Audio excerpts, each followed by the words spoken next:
Dear students, welcome to Mehran academy and YouTube channel Mehran Ali official as well. Dear students, कैमरे की आंख और microphone को स्पारो मैं आपका online teacher Mehran Ali. Dear students, आज का लेक्चर में हम डिस्कस करने जा रहे हैं पोलर कोवेलेंट बॉन्ड और नॉन पोलर कोवेलेंट बॉन्ड को, और ये लेक्चर 9th क्लास और फर्स्ट ईयर केमिस्ट्री दोनों स्टूडेंट्स के लिए बहुत ज़्यादा अहम है। उसके अलावा जो स्टूडेंट्स बीएस कर रहे हैं केमिस्ट्री में, उनके लिए भी ये लेक्चर बहुत ज़्यादा अहमियत का हामिल है। तो डियर स्टूडेंट्स, अगर आपके पेपर में क्वेश्चन आ जाता है कि differentiate between polar and non polar covalent bond, तो आपने इस तरह से डिस्कस करना है। पहले आपने हेडिंग दे दी है पोलर कोवेलेंट बॉन्ड की, उसके बाद आपने नॉन पोलर कोवेलेंट बॉन्ड की हेडिंग देनी है और बीच में आपने लाइन लगा देनी है। और सबसे पहले आपने याद रखना है कि जी पोलर कोवेलेंट बॉन्ड और नॉन पोलर कोवेलेंट बॉन्ड दरअसल कोवेलेंट बॉन्ड की टाइप्स हैं।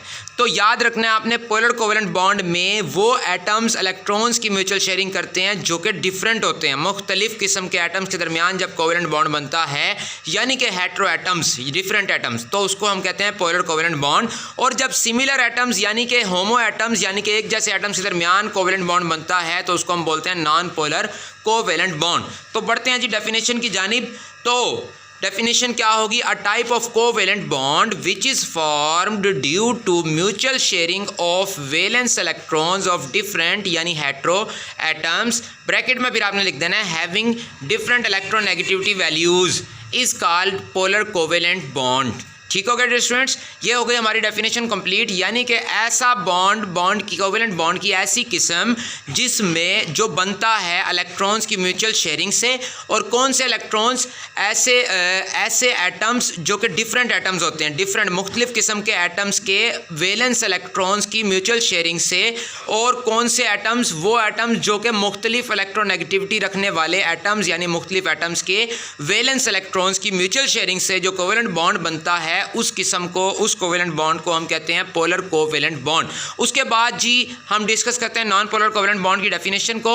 अ type of covalent bond which is formed due to mutual sharing of valence electrons of similar यानी homo atoms having same electronegativity values is called non polar covalent bond. यानी कि ऐसा covalent bond की ऐसी type जो कि एक जैसे एटम्स, बिल्कुल सेम एटम्स, आइडेंटिकल एटम्स के दरमियान उनके वैलेंस इलेक्ट्रॉन्स की म्यूचुअल शेयरिंग से बनता है, वजूद में आता है। और वो कौन से एटम्स होते हैं? एक जैसे एटम्स जिनकी इलेक्ट्रोनेगेटिविटी वैल्यूज भी सेम होंगी।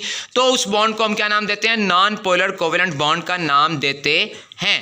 मजीद आपने याद रखना है कि दिस बॉन्ड इज, आपने पोलर कोवेलेंट बॉन्ड में ये बात को डिस्कस करना है कि this bond is formed due to unequal sharing of electron pair between bonding atoms. यानी कि जो पोलर कोवेलेंट बॉन्ड होता है वो बॉन्डिंग एटम्स के दरमियान इलेक्ट्रॉन पेयर्स जो होते हैं उनकी अनइक्वल शेयरिंग से बनता है। जाहिर बात है, एक एटम की इलेक्ट्रोनेगेटिविटी ज़्यादा है, एक की कम है, तो इलेक्ट्रॉन पेयर उस एटम की तरफ चला जाएगा जिसकी इलेक्ट्रोनेगेटिविटी वैल्यू ज़्यादा होगी। तो इलेक्ट्रॉन पेयर की शेयरिंग जो होगी वो इक्वल नहीं होगी। तो जी नॉन पोलर कोवेलेंट बॉन्ड में आपने ये बात डिस्कस कर देनी है डेफिनेशन के बाद कि this bond is formed due to equal sharing of electron pair between bonding atoms. यानी कि ये वाला बॉन्ड यानी नॉन पोलर कोवेलेंट बॉन्ड जो होता है, ये बॉन्डिंग एटम्स के दरमियान इलेक्ट्रॉन पेयर की इक्वल शेयरिंग से वजूद में आता है। उसके बाद डियर स्टूडेंट्स, फिर आपने थर्डली डिस्कस करना है कि it is also known as impure covalent bond. याद रखना है, इसमें चूंकि पोलैरिटी वाला चक्कर होता है, कोवेलेंट बॉन्ड में हम आमतौर पे ये डिस्कस करते हैं कि पोल्स, पॉजिटिव नेगेटिव पोल्स नहीं बनने चाहिए। तो इसमें चूंकि ऐसा हो जाता है, तो आपने इसके बारे में बताना है कि it is also known as impure covalent bond. यानी कि पोलर कोवेलेंट बॉन्ड का दूसरा नाम क्या होता है? इम्प्योर कोवेलेंट बॉन्ड के नाम से भी इसको जाना जाता है। तो जी फिर आपने नॉन पोलर कोवेलेंट बॉन्ड के बारे में ये पॉइंट लिख देना है कि it is also known as pure covalent bond. याद रखना dear students, non polar covalent bond का दूसरा नाम क्या होता है? Pure covalent bond. उसके बाद जी फिर मजीद फिर आपने पोलर कोवेलेंट बॉन्ड में क्या डिस्कस करना है? आपने कहना है ड्यू टू अ नॉन, फिर आपने मार्कर से हेडिंग देनी है पोलर बिहेवियर की। पोलर बिहेवियर की हेडिंग देने के बाद फिर आपने पोलर बिहेवियर इसमें क्यों आता है वो वजह बतानी है। Due to a non even distribution of charge the bonded atoms develop polar attitude.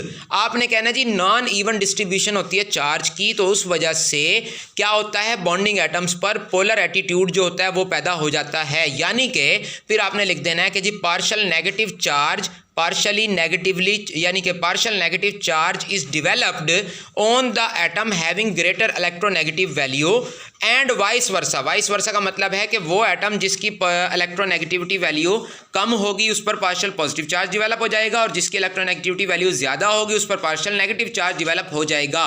फिर जी आपने नॉन पोलर कोवेलेंट बॉन्ड में क्या हेडिंग देनी है? न्यूट्रल बिहेवियर, क्योंकि इसमें तो मॉलिक्यूल्स न्यूट्रल होते हैं ना, यानी एटम्स के ऊपर कोई चार्ज पॉजिटिव नेगेटिव नहीं आता, पार्शियल भी नहीं आता। तो आपने फिर मार्कर से हेडिंग न्यूट्रल बिहेवियर की देने के बाद आपने उसकी वजह लिख देनी है कि due to an even distribution of charge, फिर कोमा लगा देना, due to an even distribution of charge the bonded atoms remain electrically neutral. आपने कहना है जनाब चूंकि जो चार्ज की डिस्ट्रीब्यूशन होती है वो एक जैसी होती है, इवन होती है, तो इसलिए जो बॉन्डेड एटम्स होते हैं, जिन एटम्स ने बॉन्ड बनाया होता है, वो इलेक्ट्रिकली क्या रहते हैं? न्यूट्रल रहते हैं, उन पर कोई भी charge positive negative poles create नहीं होते। उसके बाद जी हम बढ़ते हैं अब अपने मजीद इसी की एग्जाम्पल्स को डिस्कस करते हैं। जी स्टूडेंट्स, उसके बाद जी एग्जांपल्स को डिस्कस करने लगे हम पोलर कोवेलेंट बॉन्ड की और नॉन पोलर कोवेलेंट बॉन्ड की। वैसे तो बहुत सारी एग्जांपल्स होती हैं, लेकिन मैं सिर्फ आज 4 डिस्कस करने लगा हूं। तो जी पोलर कोवेलेंट बॉन्ड वाले ही पोर्शन में आपने मार्कर से हेडिंग देनी है इस तरह से एग्जांपल्स की। तो हम कम से कम आपने 4 एग्जांपल्स लास्ट मंथ डिस्कस करनी है लॉन्ग क्वेश्चन में, और वो जी 4 एग्जांपल्स कौन कौन सी होंगी? HCl, H2O, C2H5OH और CH3Cl। HCl means hydrochloric acid यानी हाइड्रोजन क्लोराइड गैस। याद रखना स्टूडेंट्स, आपने हाइड्रोजन की इलेक्ट्रोनेगेटिविटी होती है जी 2.2 और क्लोरीन की होती है 3.2। हाइड्रोजन का एटॉमिक नंबर 1, तो हाइड्रोजन के वैलेंस शेल में 1 इलेक्ट्रॉन। क्लोरीन का एटॉमिक नंबर 17, तो क्लोरीन के वैलेंस शेल में 7 इलेक्ट्रॉन यानी KLM। क्लोरीन के M शेल में 7 इलेक्ट्रॉन होते हैं यानी वैलेंस शेल में। तो ये 7 इलेक्ट्रॉन्स को मैंने क्रॉसिस से रिप्रेजेंट कर दिया। तो ये वाला इलेक्ट्रॉन और ये वाला इलेक्ट्रॉन म्यूचुअल शेयरिंग करेंगे। जब ये एक दूसरे के करीब आएंगे, प्लस का साइन बना दिया, साइन ऑफ एरो लगा दिया, तो उसके बाद जब ये एक दूसरे के करीब आ गए तो इस इलेक्ट्रॉन और इस इलेक्ट्रॉन की वजह से ये बॉन्ड बन गया, यानी कि सिंगल कोवेलेंट बॉन्ड बन गया। और हाइड्रोजन पर पार्शियल पॉजिटिव चार्ज और क्लोरीन पर पार्शियल नेगेटिव चार्ज आ जाएगा। उसके बाद याद रखना है आपने कि HCl का नाम क्या होता है जी? हाइड्रोक्लोरिक एसिड या हाइड्रोजन क्लोराइड गैस भी इसको कहते हैं, क्योंकि जब ये कंसनट्रेटेड फॉर्म में होता है, प्योर फॉर्म में गाढ़ी हालत में होता है, पानी जब ना मिला हो, तो चूंकि ये धुएं की हालत में होता है, धुआं सा निकल रहा होता है, तो इसलिए इसको हम हाइड्रोजन क्लोराइड गैस भी कह देते हैं या फिर हाइड्रोक्लोरिक एसिड। उसके बाद जी दूसरी एग्जांपल थी हमारी वाटर यानी कि H2O।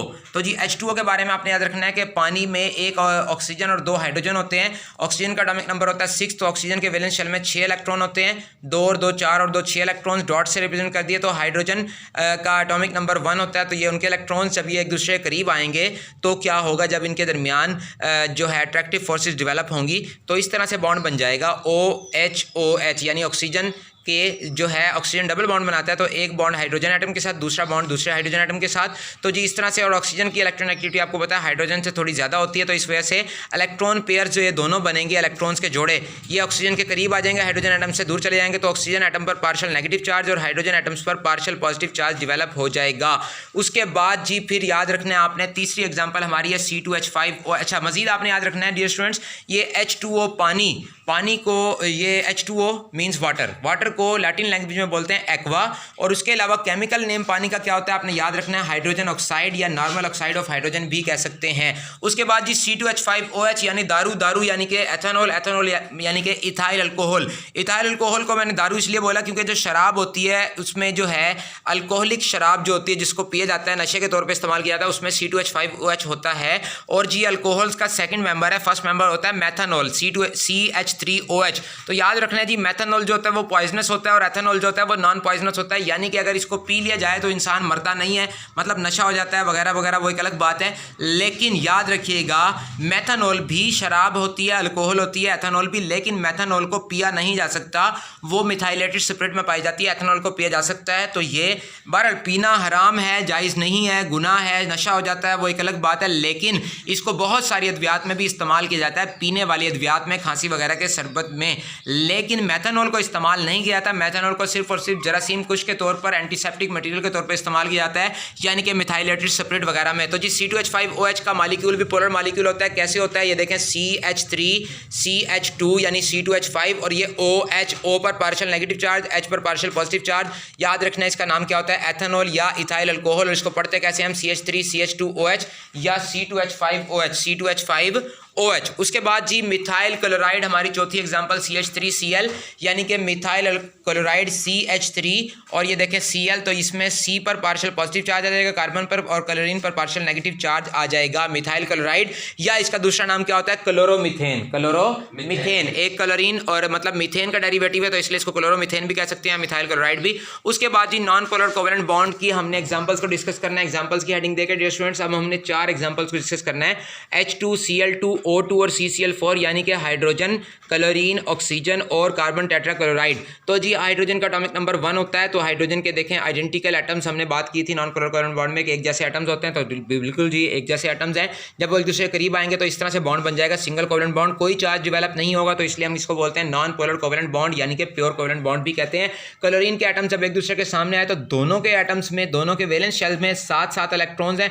इनके ये वाले इलेक्ट्रॉन जब एक दूसरे को पकड़ लेंगे, म्यूचुअल शेयरिंग कर लेंगे, तो इनके दरमियान जो बॉन्ड बन जाएगा वो सिंगल कोवेलेंट बॉन्ड यानी कि प्योर कोवेलेंट बॉन्ड यानी कि non polar covalent bond. Poles create नहीं होंगे। दोनों की इलेक्ट्रॉन एक्टिविटी 3.2 है, तो जितनी पावर से इलेक्ट्रॉन पेयर को ये अट्रैक्ट कर रहा है उतनी पावर से ये अपनी तरफ खींच रहा है, तो इलेक्ट्रॉन पेयर ना इसकी तरफ जाएगा ना इसकी तरफ जाएगा, बल्कि सेंटर में ही ठहर जाएगा, यानी कि equal sharing of electron pair की इक्वल शेयरिंग होती है, जो कि हमने डेफिनेशन में डिस्कस किया था। तो वो डेफिनेशन तारीफ यहाँ पे पूरी उतरती हुई नजर आ रही है आपको। इसका मतलब ये प्योर कोवेलेंट बॉन्ड है यानी कि नॉन पोलर कोवेलेंट बॉन्ड की जीती जागती मिसाल है। उसके बाद जी हमारी तीसरी एग्जांपल है O2 यानी ऑक्सीजन। वो एटमॉस्फेयर में ऑक्सीजन गैस दूसरे नंबर पे पाई जाती है, याद रखिएगा स्टूडेंट्स, पहले नंबर पे नाइट्रोजन गैस होती है। जब हम इनहेल करते हैं नाक के जरिए, मुंह के जरिए सांस को अंदर की तरफ ले जाते हैं, तो उसको इनहेलेशन बोलते हैं, इनहेल करना बोलते हैं। तो जो हम गैस अपने अंदर लेके जाते हैं फेफड़ों में, उसको हम कहते हैं ऑक्सीजन गैस, O2 गैस। तो O2 गैस में कौन सा बॉन्ड पाया जाता है, हमने कल भी पढ़ा था, डबल कोवेलेंट बॉन्ड पाया जाता है। लेकिन वो डबल कोवेलेंट बॉन्ड जो होता है वो आइडेंटिकल एटम्स यानी एक जैसे एटम्स के दरमियान होता है। तो जी ऑक्सीजन के बारे में आपने याद रखना है, ऑक्सीजन का एटॉमिक नंबर डियर स्टूडेंट्स कितना होता है, 8 होता है, यानी कि ऑक्सीजन के पहले शेल में 2 इलेक्ट्रॉन, दूसरे शेल में 6 इलेक्ट्रॉन होते हैं। तो जी ऑक्सीजन के दूसरे शेल में 6 इलेक्ट्रॉन यानी कि ये वाले इलेक्ट्रॉन और ये वाले इलेक्ट्रॉन ये एक दूसरे को पकड़ लेंगे, शेयरिंग कर लेंगे, म्यूचुअल शेयरिंग हो जाएगी। तो जब जनाब इनके दरमियान कौन सा बॉन्ड बन जाएगा, डबल कोवेलेंट बॉन्ड बन जाएगा, और ये इसके 2 इलेक्ट्रॉन पेयर और इसके 2 इलेक्ट्रॉन पेयर ऐसे ही रहेंगे, यानी कि ये लोन पेयर ऑफ इलेक्ट्रॉन का नाम देते हैं हम इनको। तो जी ऑक्सीजन गैस का मॉलिक्यूल बन गया, O2 मॉलिक्यूल बन गया। तो इसमें total electron pair lone pairs कितने हैं, 4 लोन पेयर्स ऑफ इलेक्ट्रॉन होते हैं ऑक्सीजन मॉलिक्यूल में। टोटल इलेक्ट्रॉन पेयर्स इसमें होते हैं 1 2 3 4 5 6।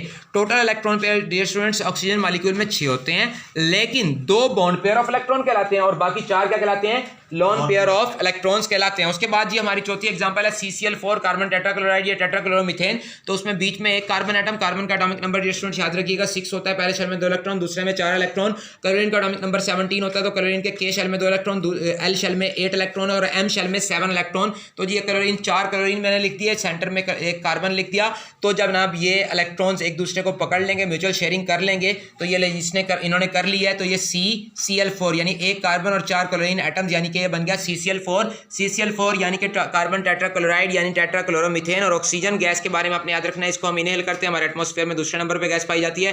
क्लोरीन गैस जिसके हमने एग्जांपल को पढ़ा Cl2 को, इसको डिसइंफेक्टेंट के तौर पर, एंटीसेप्टिक मटेरियल के केमिकल के तौर पर इस्तेमाल किया जाता है, जरासीम कुश के तौर पर जरासीमों को मारने के लिए इस्तेमाल किया जाता है। और उसके अलावा हाइड्रोजन गैस के बारे में आपने याद रखना है, H2 इसका फार्मूला होता है जनाब, डायटोमिक मॉलिक्यूलर फॉर्म में एग्जिस्ट करती है, हाइड्रोजन भी, क्लोरीन भी और ऑक्सीजन भी। और मजीद याद रखिएगा, जब हम किसी मेटल के ऊपर सपोज जिंक का टुकड़ा आप लें, उसके ऊपर आप सल्फ्यूरिक एसिड डालें, तो जो धुआं सा उठता है और एक उसके बाद जो है एक दूधिया सा जो मेटल के ऊपर लेयर बन जाती है, तो उसको हम साल्ट बोलते हैं, जिंक सल्फेट साल्ट। और धुआं सा उठता है वो क्या होती है, दरअसल हाइड्रोजन गैस होती है। Thank you so much for watching dear students. आज के लेक्चर में हमने पोलर कोवेलेंट बॉन्ड और नॉन पोलर कोवेलेंट बॉन्ड को डिटेल में डिस्कस किया, इनकी डेफिनेशन को भी, एग्जांपल्स को भी और टाइप्स वगैरह को, तमाम चीज़ों को। ये आज का लेक्चर बहुत ज़्यादा अहम है स्टूडेंट्स के लिए भी, टीचर्स के लिए भी और फर्स्ट ईयर स्टूडेंट्स, इसके अलावा 9th क्लास केमिस्ट्री के स्टूडेंट्स और BS इन केमिस्ट्री जो लोग कर रहे हैं उनके लिए लेक्चर बहुत ज़्यादा अहम है। तो अगर आपने अब तक इस चैनल को सब्सक्राइब नहीं किया तो लाजमी तौर पर सब्सक्राइब कर लीजिए, और इसके अलावा इन वीडियो को लाजमी तौर पर शेयर कर दिया करें अपने दोस्तों के साथ, ये सदका जारिया होता है। Thank you so much for watching. Do not forget to like, comment, share. मिलते हैं नेक्स्ट वीडियो लेक्चर में। सुपुर्द मौला, पाकिस्तान, पाइंदाबाद।